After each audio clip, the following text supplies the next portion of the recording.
Taib.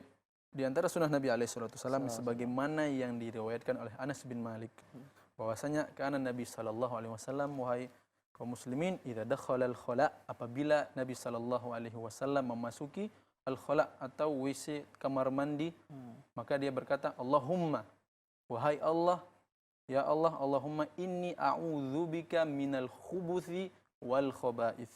Saya ulangi, Allahumma inni a'udzubika minal khubuthi wal khaba'ith.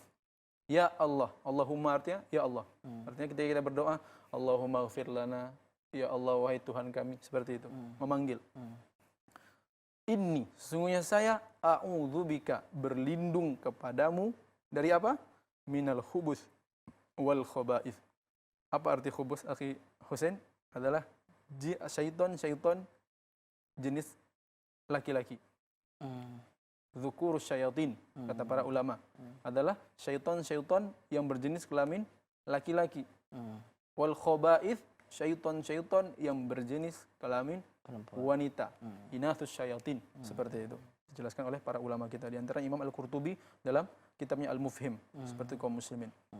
Maka dari sini kaum muslimin, ini contoh dari Nabi SAW untuk mengamalkan sunnah membaca zikir, berdoa, karena kita tahu berlindung itu dari cuma kepada Allah Subhanahu wa taala, ya kan?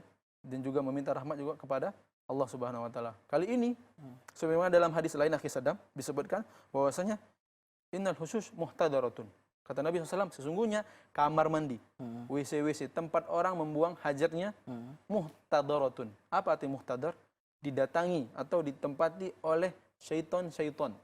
Seperti itu. Dan ini kata para ulama dalil menunjukkan bahwasanya para syaitan terkhusus yang jahat-jahat, tempat mereka adalah di tempat-tempat yang buruk, yang kotor-kotor. Seperti itu. Maka dengan ini pula Nabi SAW mengajarkan kita untuk berlindung kepada Allah yang Maha melindungi dari keburukan-keburukan yang ada.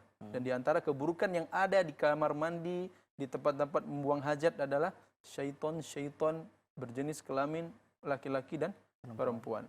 Dan mungkin ini tadi pas mandi si cewek yang tadi akhi Husain, enggak membaca doa dia, baik doa yang Allahumma inni a'udzubika minal khubuthi wal khaba'is, atau doa yang lebih simpel, Bismillah, dengan namamu ya Allah, aku membuka pakaian.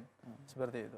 Nah, Ustaz, ketika kita ingin masuk kamar mandi kan berdoa itu ya. Iya. Apakah kita di luar dulu baru masuk atau sekalian gitu, Ustaz, beriringan? Jadi ketika kita ingin masuk kamar mandi, di situ kita membaca doa, Ustaz. Bukankah berdoa di kamar mandi itu tidak boleh, Ustaz ya? Iya, makruh. Ya, seperti itu. Sunnahnya sebelum mandi, sebelum memasuki kamar mandi. Kita dakhala baitul khala, apabila ingin masuk, gitu bahasanya. Ingin hendak masuk kepada tempat buang hajat, maka membaca doa tersebut. Jadi bukan di dalam, ya. Jadi sebelum memasuki kaum muslimin, sebelum memasuki baitul khala. Bahkan di pendapat akhi Saddam kan di Saudi artinya di zaman Nabi SAW kan beberapa tempat itu yang tidak ada istilah kita sekarang WC, ya kan, toilet. Jadi mereka memang mencari dataran yang rendah saja di padang-padang pasir itu. Kemudian di mana disunnahkan, kata para ulama, jumhur ulama berpendapat ketika dia menggulung kain tangannya atau sarungnya, seperti itu. Artinya maknanya adalah sebelum ia mengeluarkan hajatnya. Seperti itu.